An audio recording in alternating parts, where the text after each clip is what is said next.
Okay, so I thought I would do I'm just gonna see if I can get the light onto this because I do have the camera up above here and it is yeah, you can see a little bit of shadow there, but that's the best that I can do without interfering with the visual. I hope that's a little better. Okay, so I've just got my sponge because I wanted it on a little bit more than a 5-degree angle to talk about the different watercolor washes. Remember, I showed you these little door stops you can purchase at a dollar store. They make a great little incline if you're doing gradient, and it's enough that you can get a little bit of the color to work its way down. However, I think for this, in this particular instance, we're going to go a little bit higher, more of a 12-degree. I think that would put this at, and I think that it'll be a little bit more dramatic.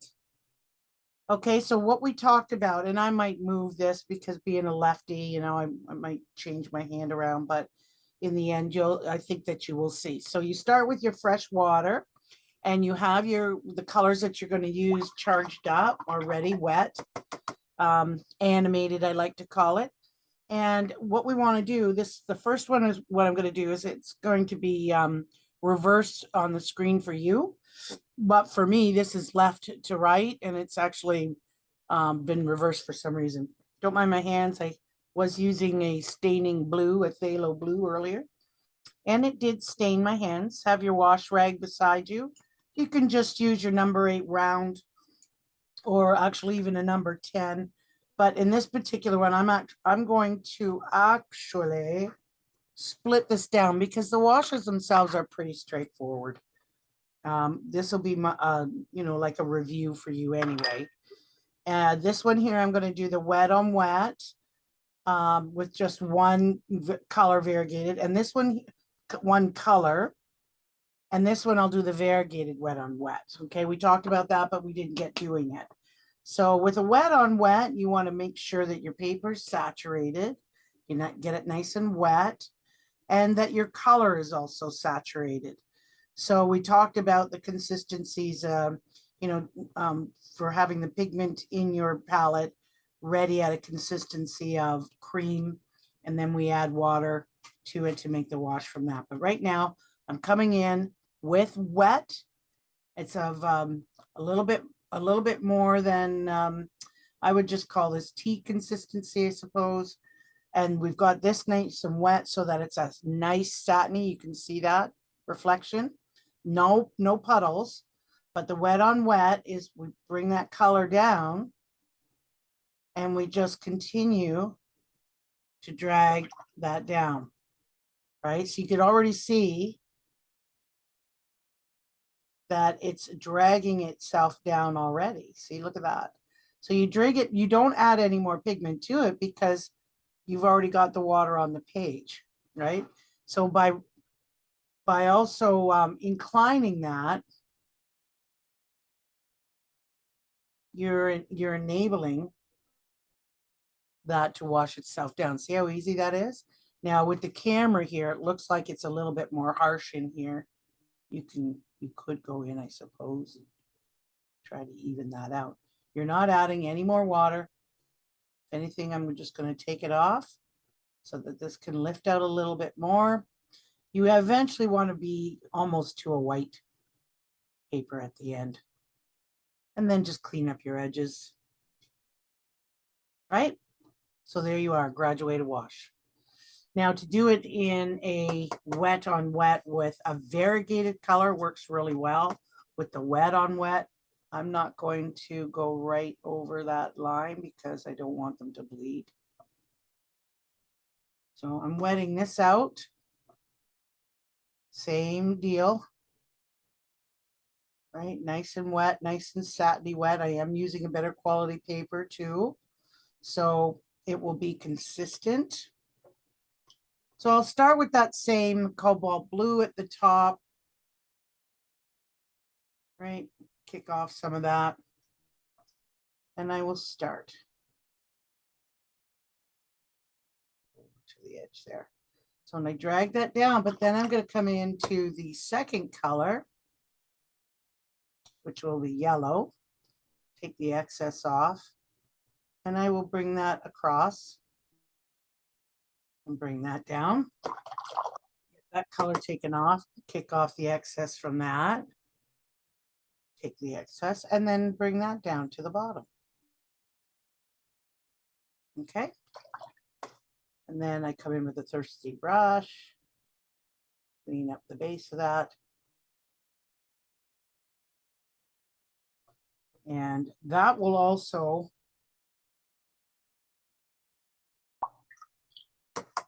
eventually bleed a little bit more into each other. Now I can do this. I can help it along. That's the nice thing when it's wet, while it's wet. Okay, and there, that is your variegated. Okay. Now the wet on dry is the one that is most commonly used. We don't pre-wet the paper. This here actually has thinned out more like a flat wash. So I'm going to come in with some of my, it's still really nice and wet.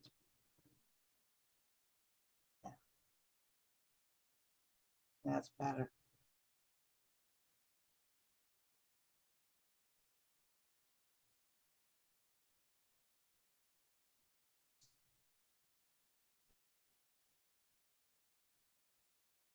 Now, synthetic, this is a synthetic. It's a Princeton synthetic. So one thing is it doesn't hold that much water. That's why I'm doing a smaller area. It also, synthetic brushes tend to hold the pigment, more pigment in it. It's harder to clean it out than with a natural hair. You can see I've got a little bit of bleed over there. It's no big deal. You get the picture, I believe. Now with wet on dry, we're going to go back to that. We're going to add our pigment on this. So what we do is we start off with a nice strong saturated pigment. We bring that across. Actually, that wasn't as wet as I'd hoped. You saw that dry action there. Now you want to get it so that there's a little bit of a bead, at the bottom there. Come in with your wet. Come in again. Right. Come in again. Come in again. And all the way to the bottom. So this didn't go down as much as I'd hoped, but you can see that it is making its way down. My paper was extremely dry. It's dry in here too, so there are some subtle, you can see there's a little bit of a, what happened was when I went in to clean up that little hair on there, I had some water on the brush and see that it made a bloom. So that pushed it back, which is a no-no, but that's okay. You'll see exactly how that happens. So I want to go in again here real quick. I'm not sure if maybe I didn't have enough water on that. So the point of this is you're going to come in with water on that. Keep a bead, right? You want to go over it like that. Well, that lifted it up actually. So that's one other reason why I like to use my natural hair. I might do this again. Maybe I'll do a half and half here to do that wet on dry. Right? So the wet and wet, this is one of the most fundamental watercolor techniques. The transparency is obviously very high, as you can see, because it's so watered down. So this is actually the best way to retain your transparency. And that's what gives you that really loose flow that everyone loves about watercolor. Now, these are very light too. They were quite watered down. They weren't as saturated with pigment. You can also see that this cobalt here is quite granular on this paper. I didn't realize that it was a granular color. I didn't know. but there's a beautiful granulation going on here. Now, the graded wash, this one here, it's actually considered a really important part of watercolor, your watercolor repertoire, so to speak. I would practice this actually till it becomes like breathing almost, because you will probably look at this. And as I said earlier in the class, once you start doing these washes, your whole world around you will become like a gradient wash. You'll see gradient wash everywhere, whether primarily in the atmosphere, but you'll also see it looking at water, looking at primarily the sky or anything in the background, and that will become more apparent to you. So I would practice these quite a bit. Now the wet with dry is also one of the more popular. See, I got a bead of water down at the bottom there, and I'll just pick this up. The dry and wet technique, it actually is one of the more crucial watercolor painting skills that you kind of want to pick up. It's very useful in several ways. It can give you really nice, soft, subtle edges, but it's also important for the transparency, and it also opens a gateway to other interesting techniques and effects that you can add, but you can also still maintain a little bit of control, right? So what we'll do with this one is, what you do is you actually begin with a wet base. And why it's called dry and wet is because I don't want to say tube consistency. Dry is pretty much seen as tube consistency in some watercolor circles, but in others, dry to me is like cream texture watercolor, like really saturated pigment, like really full pigment. Now this one's got, okay, I don't want to make this too wet. Okay, so just lift that up a little bit. So what I'll do with this is just see if I can maybe do let's see, I'll do the blue, I'll do a blue sky. Right. And I'll do the same. So I've come in with that, that dry.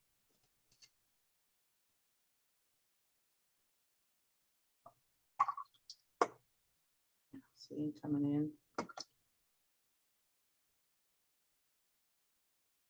Right. So I'm gonna get rid of all that excess at the bottom.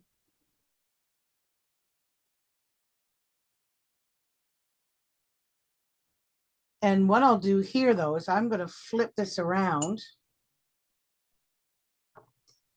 And I'm going to come in with, and I want to get this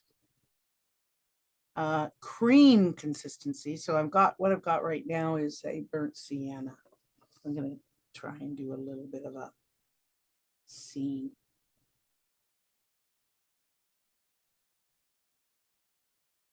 Okay. So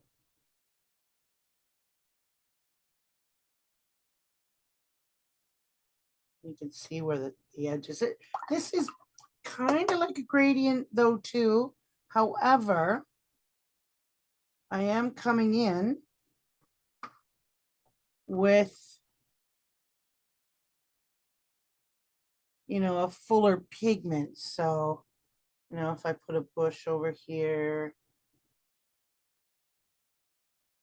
we'll just stay with one cut. Well,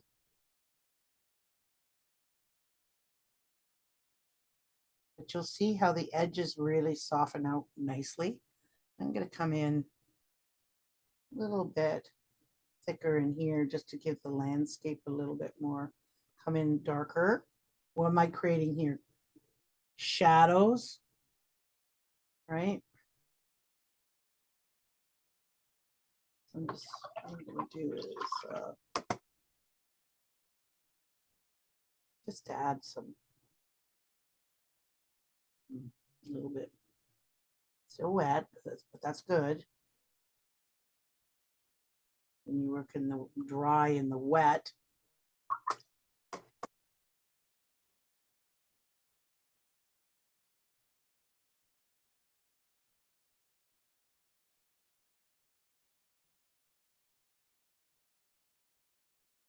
A lot of fun could be had with this.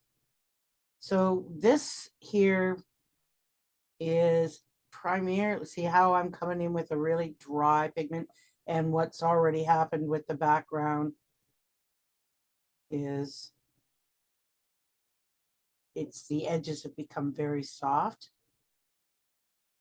right?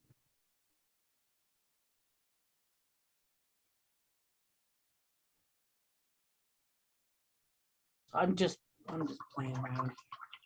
But what I can do too is I'll just come in with an even darker. I shouldn't have come in with that Payne's gray. I should have just used my nice burnt umber. The earth pigments, right? Just what I'm working on here is just trying to give it a little bit of a variation in the landscape so you can tell the difference. But I think you get the picture. But you can see here how the edges, the tops of that tree, the trees, the grasses, they have these really lovely soft edges on them. There's a lot you can do with that. And as that dries, your dry pigment on top becomes sharper, becomes a little bit more sharper edged, where then you've got these nice subtle edges. So this is your dry on wet technique, okay? Now dry on dry is just that. We're not adding any water whatsoever. So if I'm going to come in, the consistency would probably be the same. Cream, I'll use 2 greens here and just show. I'll use this green. This is the Hooker's green. It's a cheater green, or what we call convenience green. And you can see that, right, how tight that is. That's very dry. And there's some areas here. See how you've got that space, you drag it across and you get that beautiful technique. Dry brush, right? It's like a dry brush technique. So, and then I'll come in. So you noticed I wiped that off. Because if I come in with too much water again, then it becomes more of a wet. So I'm going to come in with, excuse me, just a little bit darker, color here, just to give it a little.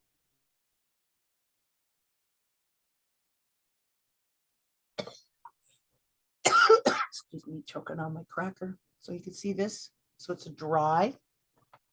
And then if I see down at the bottom, got that nice dry technique. Okay. What was the other? The dry on dry, we had dry, wet, wet on dry, wet on wet, variegated. Now, I'm not sure why I did this, because I think I wanted to do, I think I wanted to do a dry on wet variegated to see how that would work out. I don't know that that's going to be a whole lot different than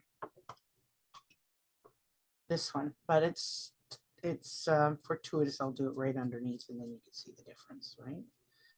Like I said, the colors will be a little probably more vibrant as opposed to the wet on wet.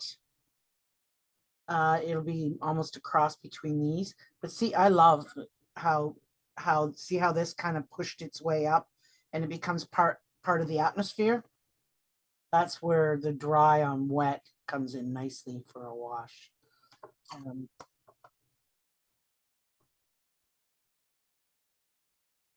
So this here, the dry on wet kind of graded wash, it's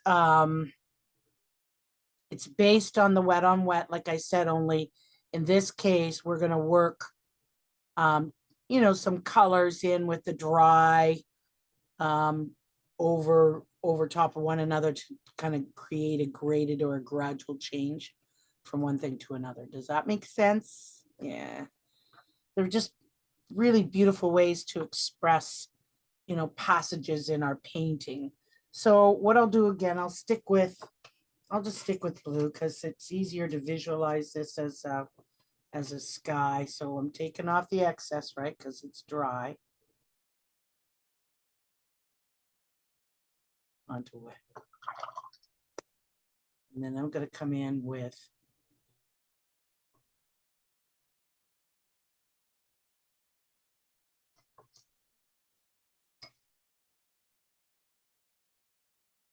a more vibrant. I'm going to actually use my burnt sienna because it's got a really nice consistency right now. Okay.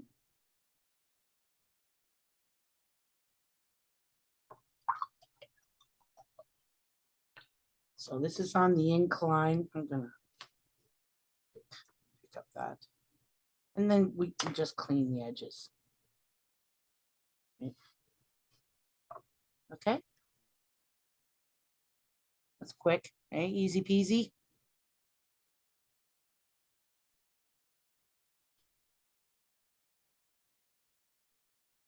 Now,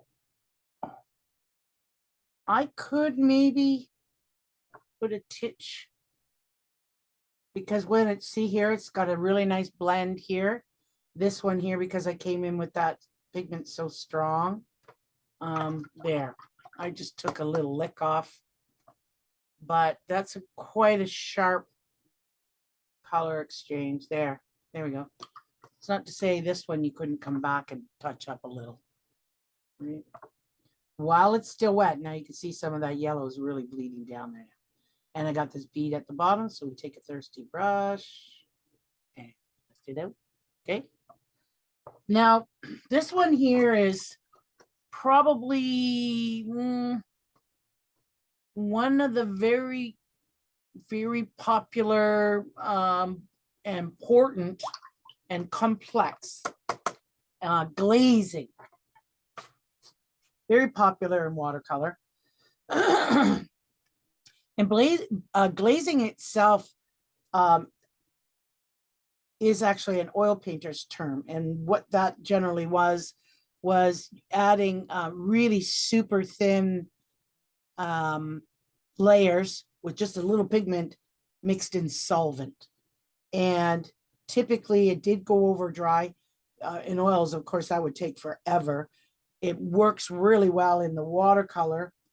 But you do want to make sure that you're dry in between layers as well, depending on what, you know, what your end game is. So as I said, it was actually a term that was used in the oil painting world, but we use the same effect essentially in watercolor, like so thin pigmented layers. And did you hear what I just said? Thin pigmented layers. So glazing is also layering. So they're really one and the same. However, I will try to do this in the sense of value, but glazing is also a value change. We use it for to control the values in our paintings. So by changing those or controlling those values, we use it to either shade or to adjust a color or just to subtly change a value color. So for instance, I talked about going from a, you know, if your painting needs to get some warmth to it, you can put a nice warm yellow glaze over it once it's all dry. You work very quickly, a nice big hake brush, hake for some. and you bring that glaze over, or you could do a two-tone color glaze. You could cool up a color. You use a cool yellow or a green to really bring a vibrancy back. Now, or you could actually even use it to deepen an existing color. So what I want to do, I think I kind of played with some boxes here, but what I wanted to do, so because glazing and layering are the same, what I'll do is a layered effect to show you what I mean by this. But it is a glazing, it is a value change because I'm also using one color too. You can do it with various colors, of course. But also with glazing, you have to wait for the layers to dry before you bring it over in order to call that glazing, right? Because it really is a layering of color over a color. So, you know, mixing colors really, the mixing color aspect that you'll hear some people say with glazing, it's just really using the term glazing is just adding, basically what you're doing is you're just going to add a color on top of the other color of an already existing color, right? No mixing. You're just laying the color on top. So that being said, let me do this. I have a little wash going on here, right? I got, these are great little palettes too. They're just meat trays. So you can see I've got a consistent wash going on here. I don't need a lot because I'm only using a little square here. So what I've done is I'm just going to, no, that's still pretty heavy, pretty thick color. But what I'm going to do is I'm just going to apply like a flat wash. A lot of times with these layering, they are, I'm adjusting the camera here. Oh, where'd it go? So I'm just going to apply this. So you're going to hear the nice thing about using Zoom to record is it takes the noise of the hairdryer out.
Okay, so while I was doing that, getting this dry, when you're testing your paper too, before it's dry, always use the back of your hand because we tend to get oils on the tops of our fingers, and that will make a resist on your, the oil will be on the paper, and then when you try to paint over it, you yeah, you'll end up with a little bit of a resist area. Now, the other thing too is I just use the hair dryer with this. So typically you don't want to paint on top right away, especially if you're wetting something down, because, excuse me, the paper will be heated and that will dry the pigment or the water on top, especially if you're going for, excuse me, a specific look. And what I did here is so there's a fellow on YouTube, his name's Steve or something, and I think it's like the mind of watercolor or something like that. I remember seeing some of his YouTubes years ago, and he's really good. He's a very good watercolorist, and he does. I saw him just recently on Etcher. Etcher is a really good place that I send a lot of people to. They get they got really inexpensive paint along classes. Yeah, you also want to make sure your tape has got everything down. But by waiting for this to cool down, you won't get any hard lines in your painting as well. But I kind of got this idea here and this one from Steve because it's a really practical application to show glazing in a visual way as opposed to making a painting and showing you how I would go about that. So I'm going to use his examples for this glazing, and and then we'll just go from there. Okay. So this here is where we're going to do a value change, right? So we did this in our class here. So I'm going to just draw a little floral right there. And then what I'm going to do with that same wash, I'm not adding anything or removing anything to it. I'm going to come with that same wash and I'm going to paint outside of this, right? Out of this shape.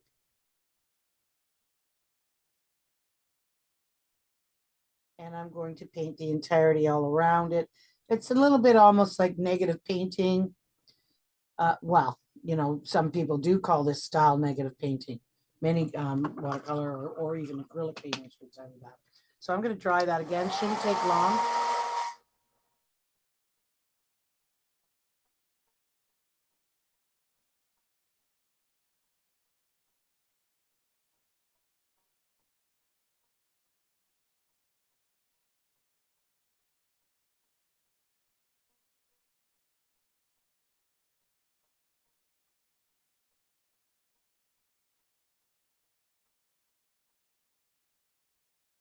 Okay, it's nice because it's a smaller. Okay, so I'm going to go back in. Well, for those who need the visual, I'll add some more petals. Right. So now what we're going to do with that same wash, we're going to go outside of those petals.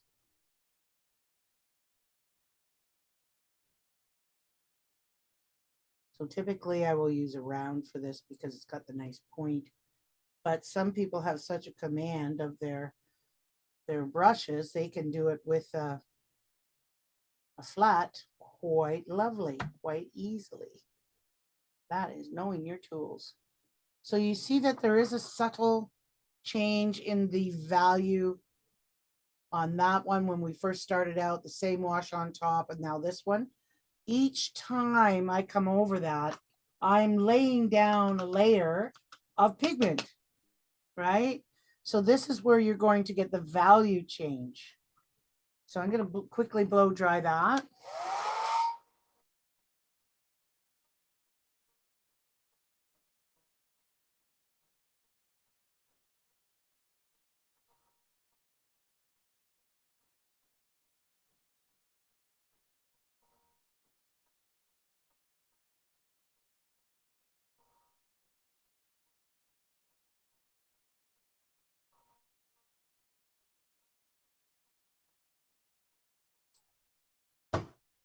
So then I'm going to do another row of petals.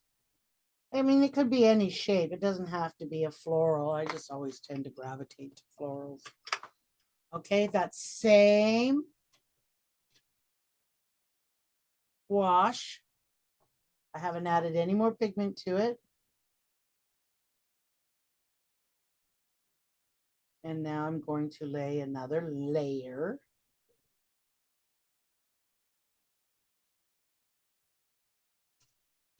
I switched over to my natural hair. when I'm going, because it's got a really nice point on here. And I got something on there.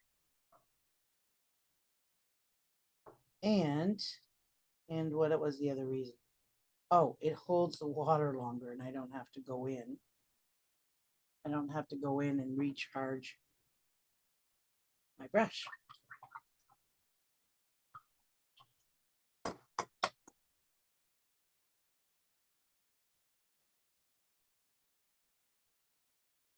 Had some bleeding, wasn't quite dry. And I really don't understand because I did dry it. You saw me. Had some bleeding.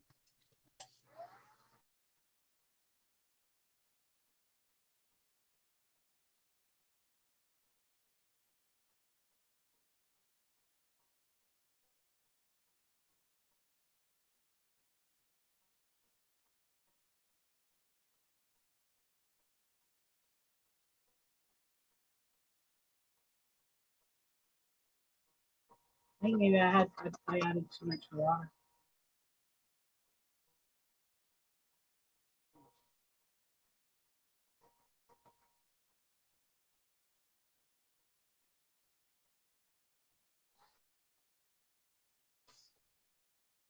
Okay. I think I had added too much water the last go. I wasn't thinking and I unconsciously always go right straight into the water. And I shouldn't have, because that last one, by adding the water, that made that 25% thinner, the same as the layer before. It was an unconscious move on my part. Bad girl. But you can definitely see the pigment change in this. So I can go on. I'll let this air dry just so I don't want to take all the time on just this little. But you can see that this is an exercise in value change. Each consecutive layer gets darker, darker, darker until you can't go anymore with that pigment. This works really well with Payne's Gray too. I love doing black and white value studies. They're a great thing. So this one here is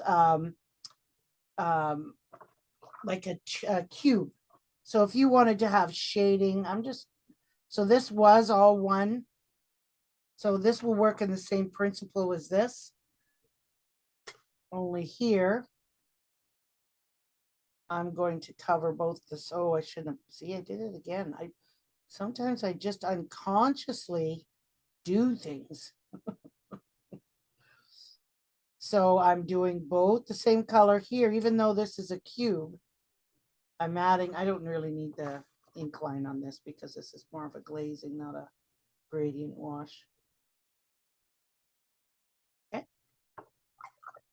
And I'll dry this one too. Oh, before I do, what I'm going to do is this one here is like almost like a visual.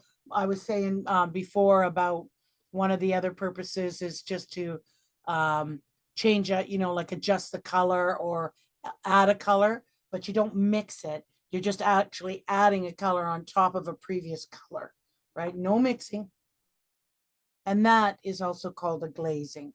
So what I'll do is I will add, got my light red here. Just something enough that it's going to add a contrast so that you can see. So that's fairly dry. So it's a full pigment coming in. I'm going to turn that upside down so I don't smear the bottom one. And I'll just do a color right up on top.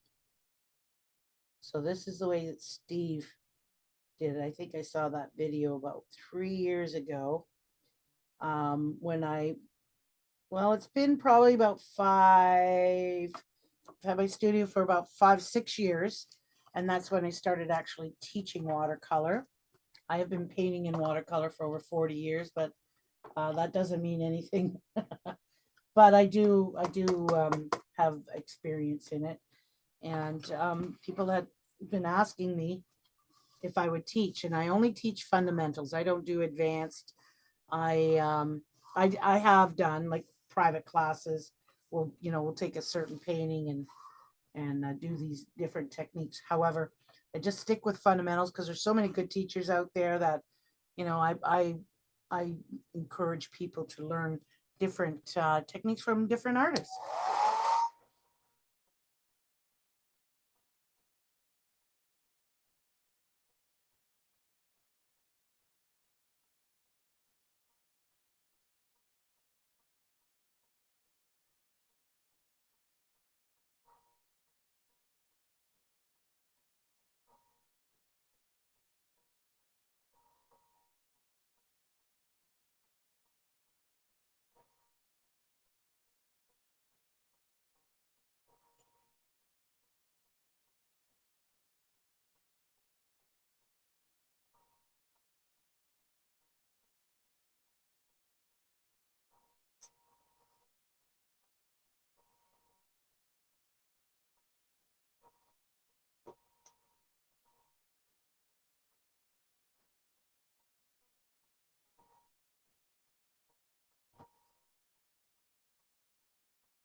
Okay, so I did have this other one because I wanted to show, I think he had something where we actually added like a layer, but of a subtle graduated change too. So the key is that these are all dry in between. These graduations we do while they're wet. These we do it as in a layering form once each layer is dry. So this one here is going to be a value change too. So I'm going to come in. Remember, we did this lighter and then I came over with this. And now I'm going to come in again with that same consistency of a wash, but I'm going to come in on the one side only. So it looks like one side is in deep shadow. This side is in semi, and then that's your lighter. Although the pigment didn't make much of a change. So what I'm going to do, I can't remember if this was Pyro Red. I did have another red sitting in the same palette, and I think they mixed out. So what we do is we do a lift, just so I can get that up, show you the difference.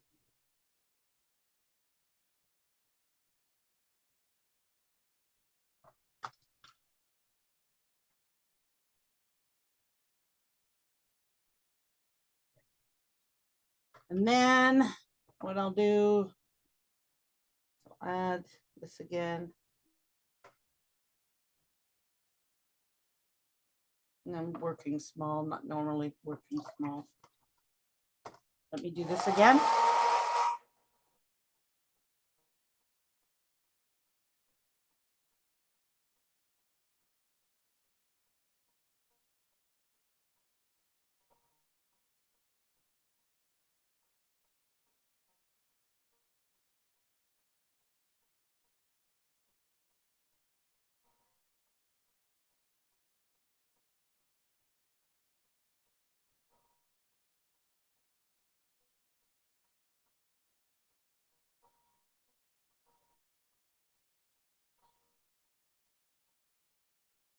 So this color here in the camera looks really vibrant red, but it doesn't, it's not.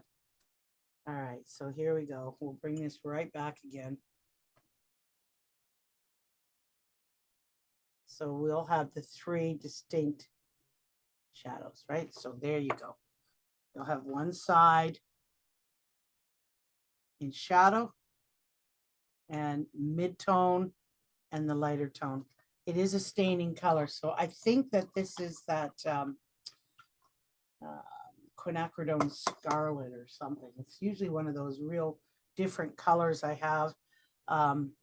That's not a common color to use, but I like it, and I'll just throw it in a random palette so I can use it. So this one here, this would be adding a glaze just for a subtle color change. That's the color on top, but I'm going to bring this in at the bottom.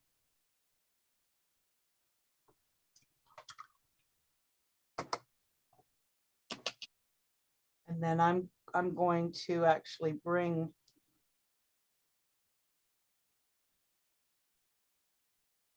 that into it without mixing. I'm just adding for that color change. Sorry, I didn't realize out of camera there. Right? So it's almost like a graduated, but I just did it by adding the color over the base color. And then I took water and softened the edges and mixed that in. Okay. Now the other one that is if you have a color and you need to introduce a color change.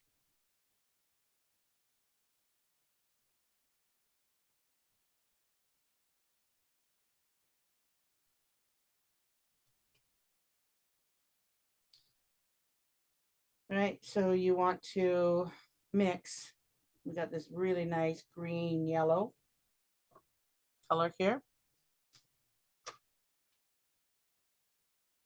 We'll let that dry, and in the interim,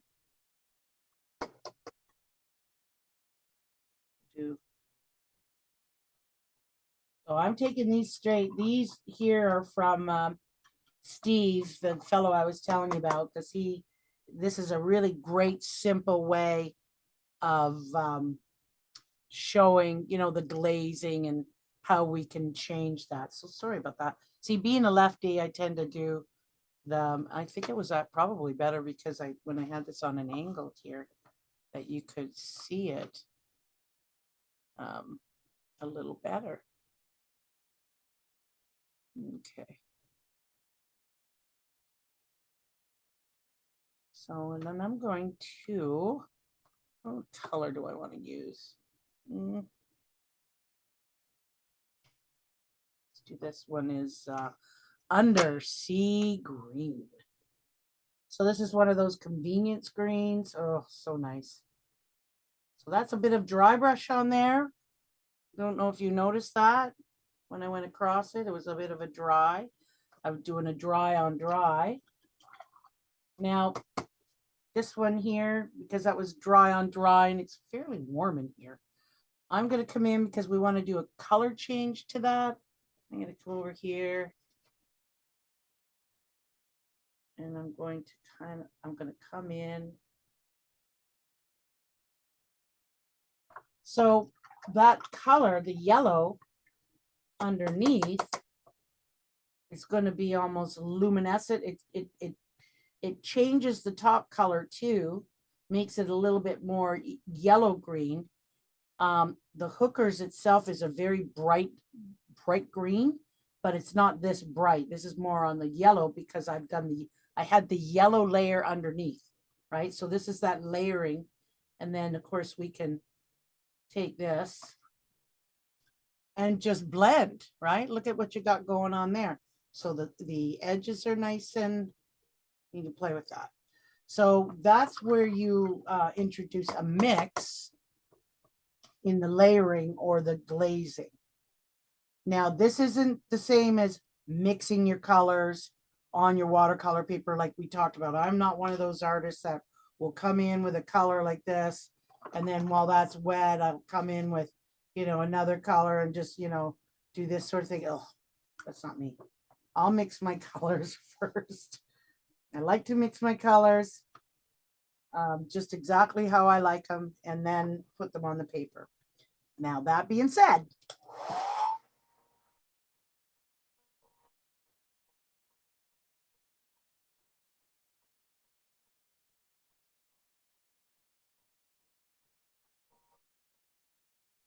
That being said, never say never. There might be a time where I will mix a color on. I don't know why I keep pulling this. So when I adjusted this, I turned it too far away. There we go. Sorry about that. And I had to keep pushing it up.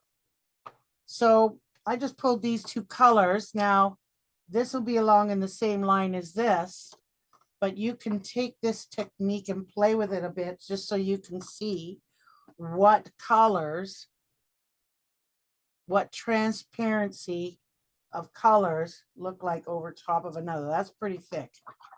That should have been a little less saturated.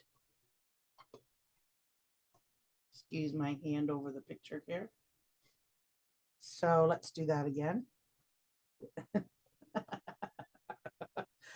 Oh, it's either two or not enough. Anyway, let's do that. Usually when I mix colors or I get my washes, I do that ahead of time. There, that's a little better. You can't really see it just yet, but I will bring it up to show you. Now, this is a beautiful peacock. It is a staining color. The staining colors are they're just great for glazing because they will be left behind. Now, this is you can see the yellow come through the bottom of that. I'll use that same. You can also check, it kind of gives you an idea too about the transparency of that color. Look at that. Over a color, right? Can you see that okay? Trying to get the light in there. Right? So you can't, I think you get the gist now. Now for this one here, we did use a little bit. I think that kind of washed out a little. You wanted to, you know, make it a little more subtle there, right? That's a glazing. Now, what if I wanted to change actually the surface here? I've got this underwater green, undersea green, it's called. And I'm going to just come over. Okay. I dragged that too hard. But you can see now the surface of that has become duller. I came in with that deep yellow green. It's not really the best color to go over the red, I suppose, because they are opposites. And when you mix opposites, you do get brown or gray. But that was the color I had beside me there. Okay, so there we have it. We have wet on wet with one color gradient. We have one color, and then we have the wet on wet with the color gradients. We have the wet on dry, where we come in with full pigment, and then we just keep adding water till it comes down to the white. We have our dry on our wet, which you're coming in pretty much with, this is completely saturated wet. Then we come in with our dry, and then we drag it down. And then I usually will swing it around upside down, add another color, and then bring that up until they meet. And then I'll add my wet, more saturated colors on top. And you get these beautiful soft edges, which are just brilliant. And then you can come over, once that's completely dry, you can come over and put even a little bit more detail into that, just to really give it a lot of life. And this here is your dry on your dry technique. You can see whenever this has got a lot of really good properties to doing this. I'm not sure how to get that to be a little bit more focused. But this has got so many great techniques. It adds a lot of visual texture to your painting when you're using the dry on dry. Really, really good. And this here is actually the wet on dry gradient. You can see the vibrancy is a little bit more, it's not as subtle and as pastel as this. Remember, watercolors always dry lighter. So if you are looking for subtlety, then it's really wet, and your wash is going to be very wet. It will be, what is it they call it? The cream, the coffee, and the tea consistency. And so that would be a tea, and this would be your cream. And then of course glazing, which has so many different, glazing and layering are pretty much the same. They're in concert with one another. The layering for me is where you go over with one color and then, you know, you kind of, it's like a value scale where you're working with your values. You know, it's great for visual mixing, for changing value, for actually mixing a color on top of another. You get this beautiful luminosity. I generally will glaze over a yellow, or use a yellow as a glaze over another to warm up a painting. And you can also, you know, just play with glazing over top of certain colors just to see how that transparency reacts with the base color. This is a good exercise to do as well, just so you know if you've got a specific palette that you use all the time, that you can see how well your colors play as a glaze over top of another color. We're not mixing.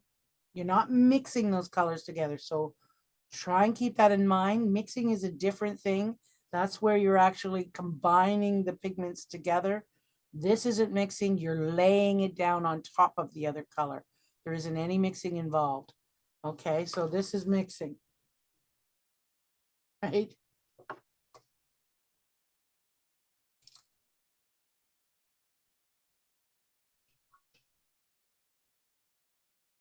This is mixing.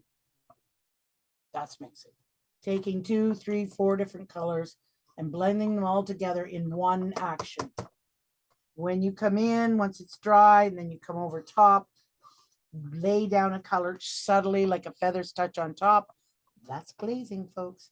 So I hope you enjoyed this. Any questions, feedback?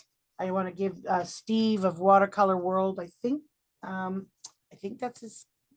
Please, I'm sorry if I screwed it up. What is it? Mind of Watercolor. Thank you. Thank you, Steve, because these are actually really good little practical applications. Okay, thanks, and happy painting.